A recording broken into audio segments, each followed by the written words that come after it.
ગઈકાલે Udhna police station ખાતે 0946/2026 નંબરનો ગુનો નોંધાયેલ, જે ગુનામાં ભારતીય ન્યાય સંહિતા 2023ની કલમ 103(1), 115(2) અને 352 મુજબની કલમો લગાડવામાં આવેલ. સદર ગુનાના કામે ફરિયાદી જે છે તે હર્ષદભાઈ મણીલાલ શાહ છે અને આરોપી એ તેમનો દીકરો છે જેનું નામ મેહુલ છે.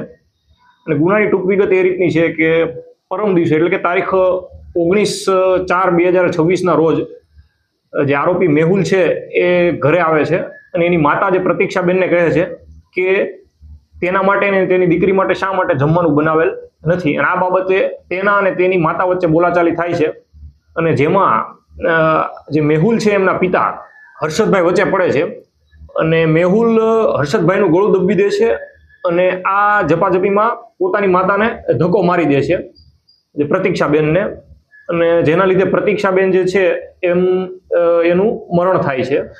સદર ગુનાના કામે આરોપીને અટક કરવામાં આવેલ છે અને આ ગુનાની તપાસ G.K. Gadhvi police inspector Udhna police station કરી રહ્યા છે.